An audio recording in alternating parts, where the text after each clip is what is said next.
Not long ago, I used to feel deeply ashamed of who I was or how I would act in social settings.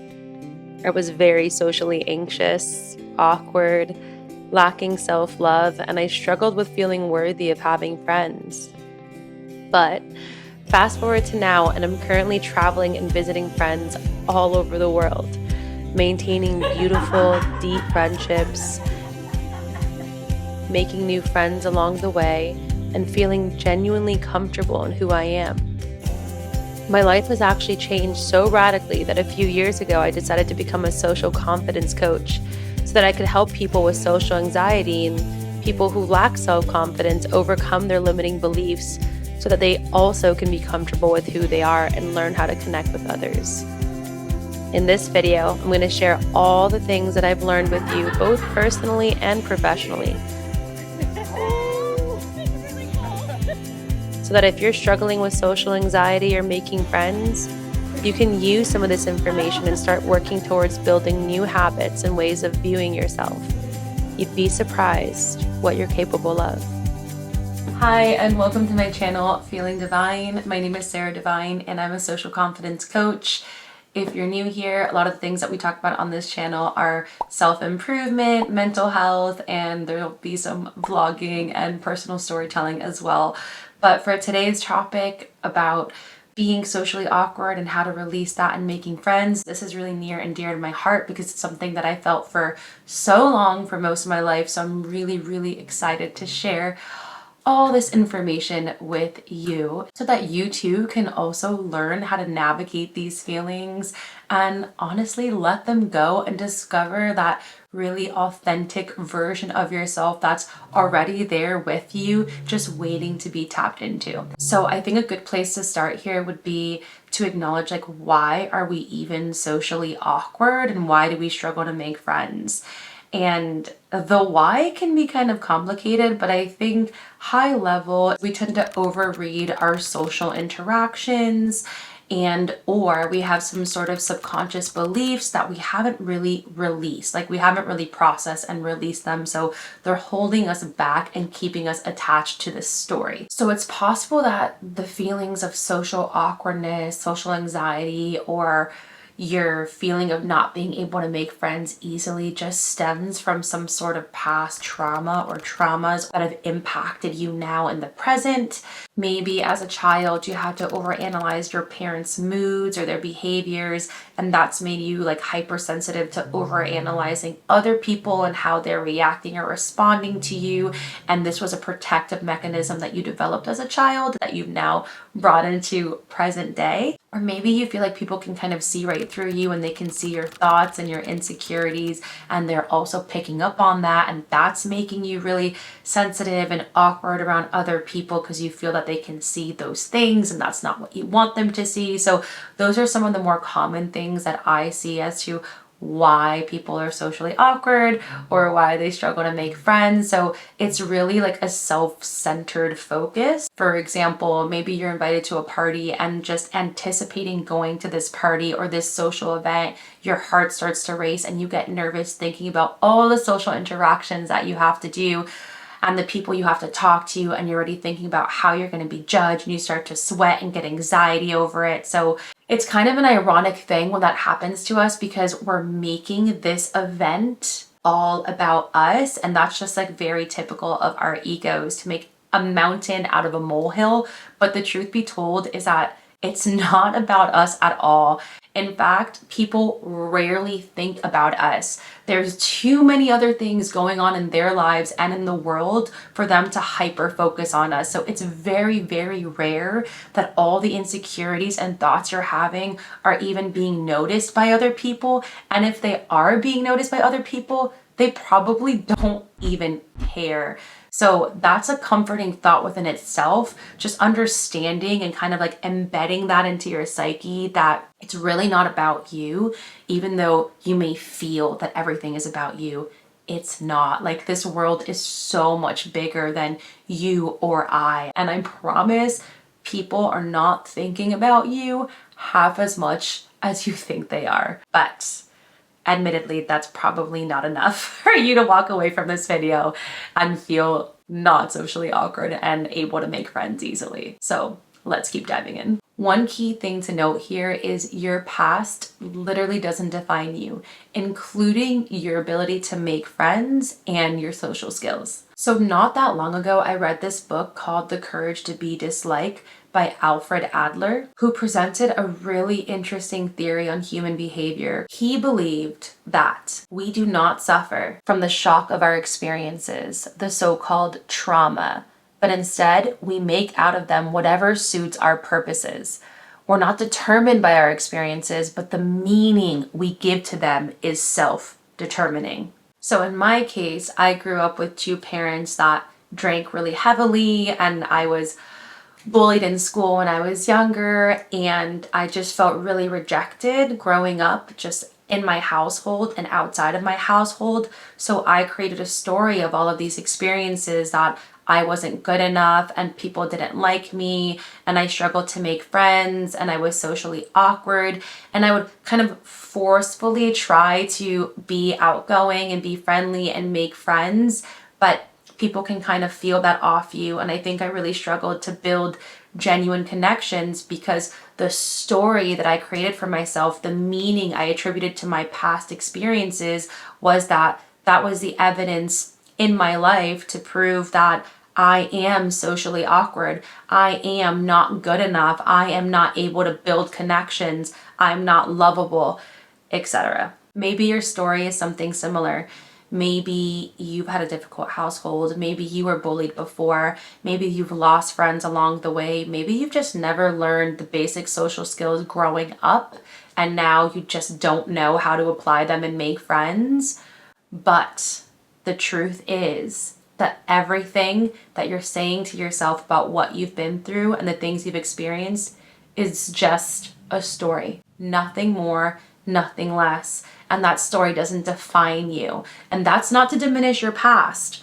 Everything that you've been through, whether heavy or not heavy, is true. And I'm sure it's had undoubtedly and undeniably some sort of impact on you.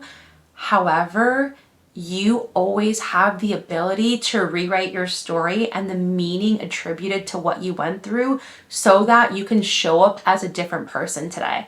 Most of us are not born socially awkward. It's a persona that we've learned to embody as a safety mechanism.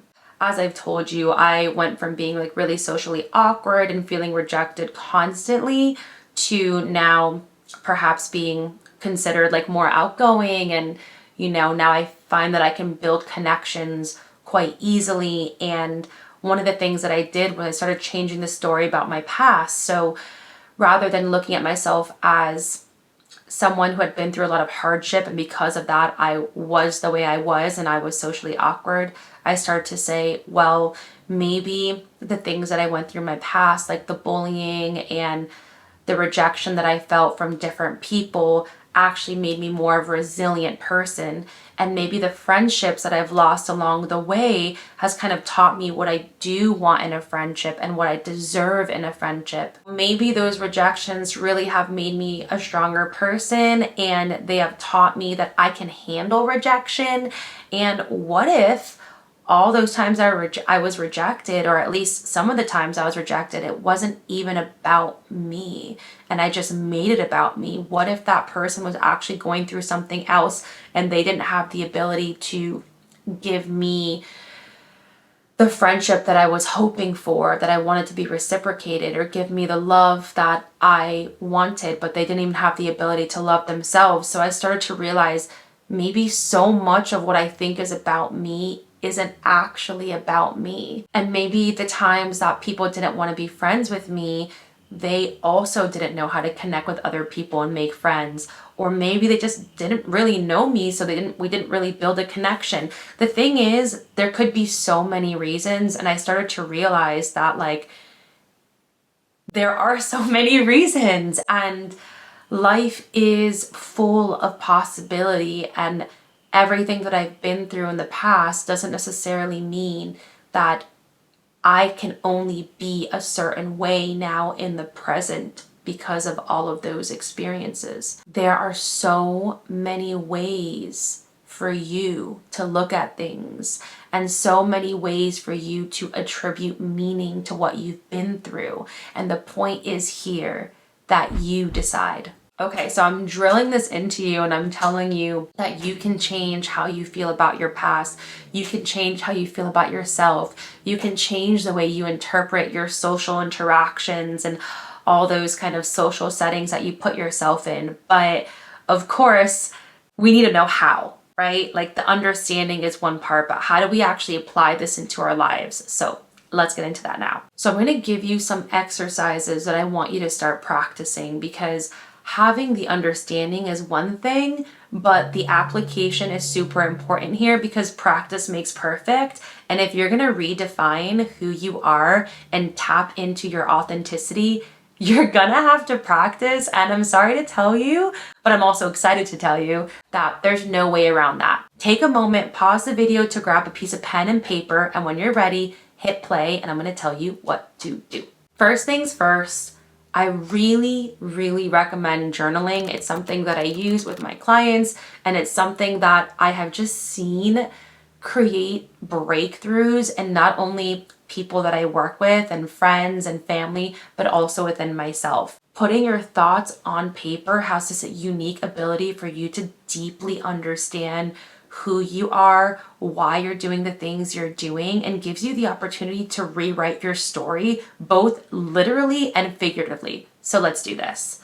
The first journaling prompt is going to be this. I want you to answer, what is the story you're telling yourself about why you are socially awkward and why you cannot make friends? I'd also recommend that for each one of these journaling prompts, you spend at minimum 5 minutes, but the amount of time you spend on each prompt can be anywhere between 5 minutes to hours. So I really recommend just writing down what comes to your mind, free flowing, don't overthink it at all. In fact, I want you to almost do as little thinking as possible. I want you to tap into automatic writing. So literally as thoughts come, write it out.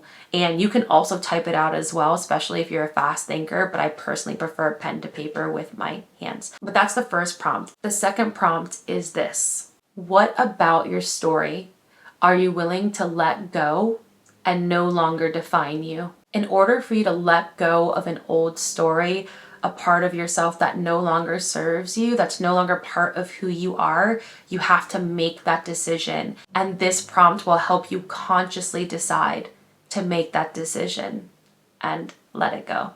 Now, the next prompt is this. What kind of reactions are you expecting from people to feel seen?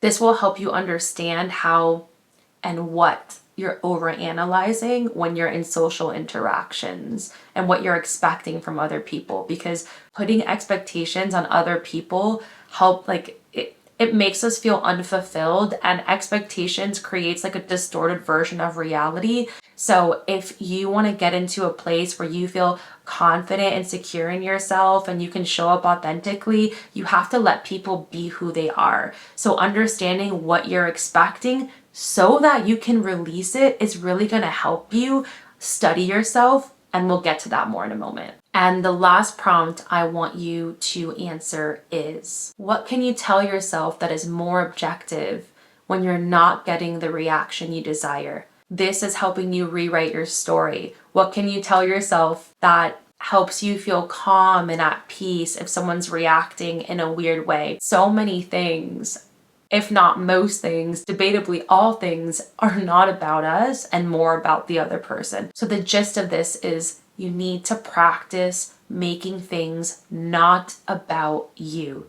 because you'd be surprised how little things are actually about you.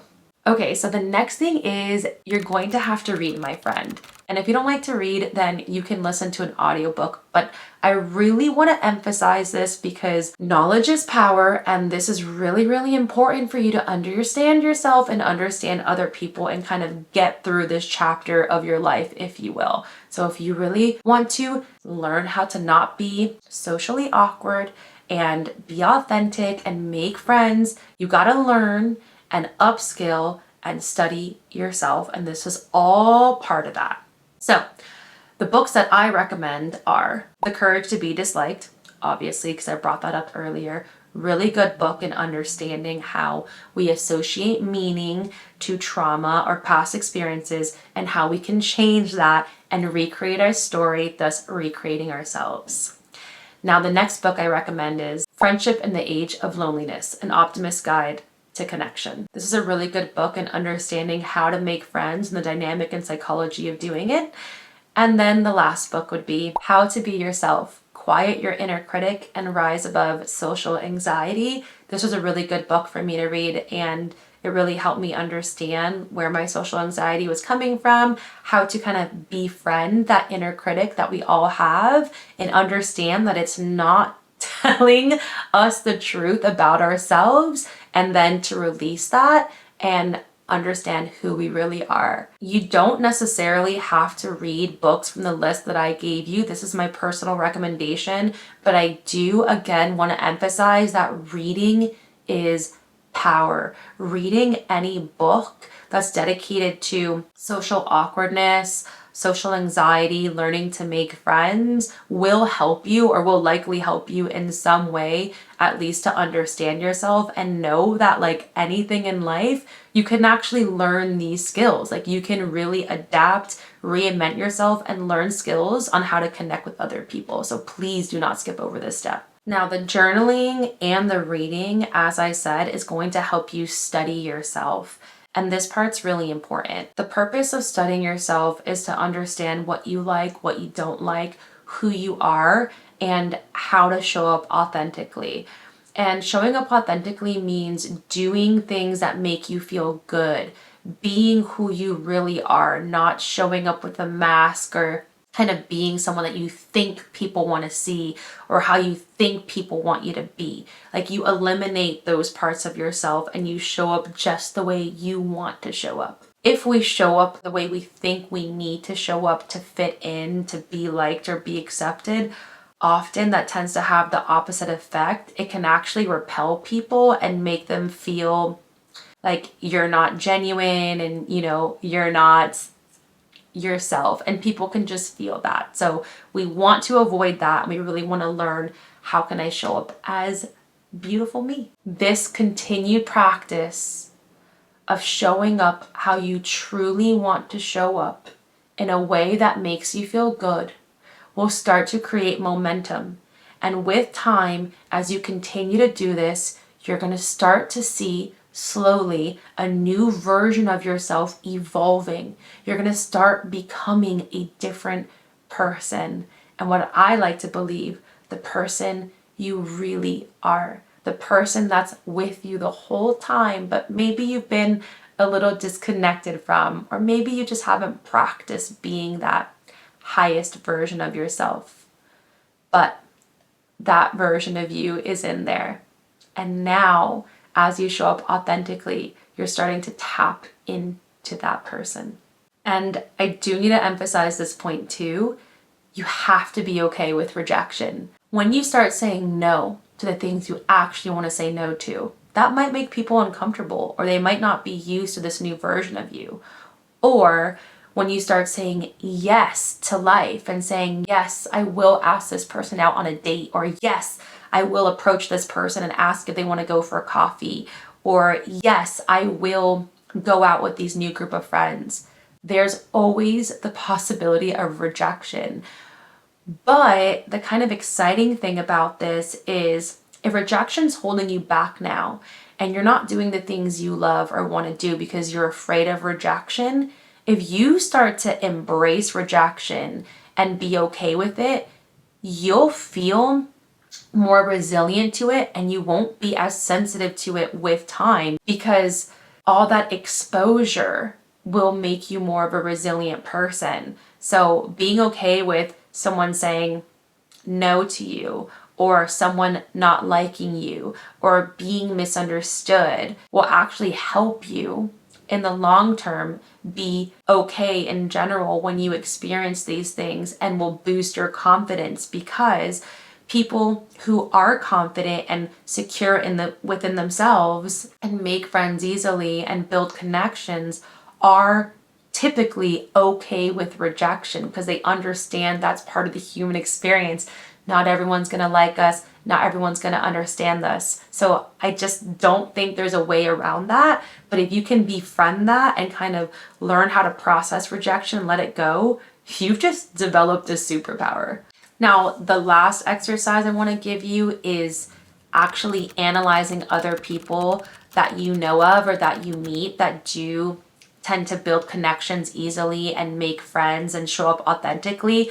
But I say this with a caveat of like making sure that you analyze for inspiration, but you don't mimic that person or try to be like them, because that's not a very authentic thing to do. You want to remember just to show up as you are, show up in a way that feels good to you, but you can feel inspired by other people. A lot of people that tend to be outgoing and, build connections and make friends, they have very similar qualities. Like they maintain eye contact, they have great listening skills, they speak in balance. So they speak about themselves and they allow the other person to speak, and they're not very self-centered and making things about themselves. They're typically very kind as well and open to learning more. So those are things that you can see and study in other people and kind of learn to embody in your own way, not mimic, okay?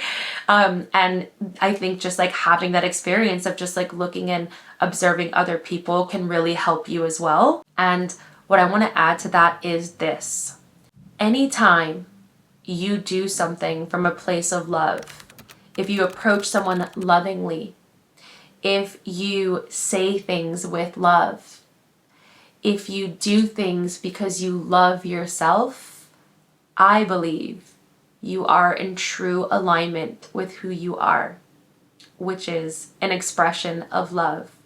So when in doubt, tap into yourself, tap into love. How can you show up in a loving way? How can you show yourself more love? So much of social awkwardness and feeling like you cannot make friends is a lack of self-love. It's a lack of love for others as well, because when we are hard on ourselves and judgmental on ourselves, we typically are hard on others and judgmental on others. But when you love yourself and you give yourself love and you give yourself grace and you're kind to yourself, chances are that's how you're going to show up for other people as well. You're going to give them grace and you're going to show them love, and you're not going to be so judgmental, and you're going to be understanding.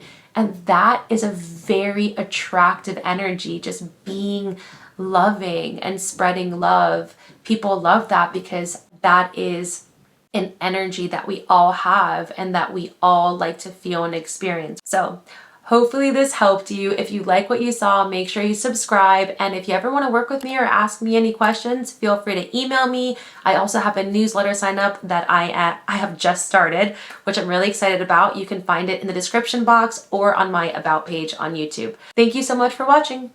Bye.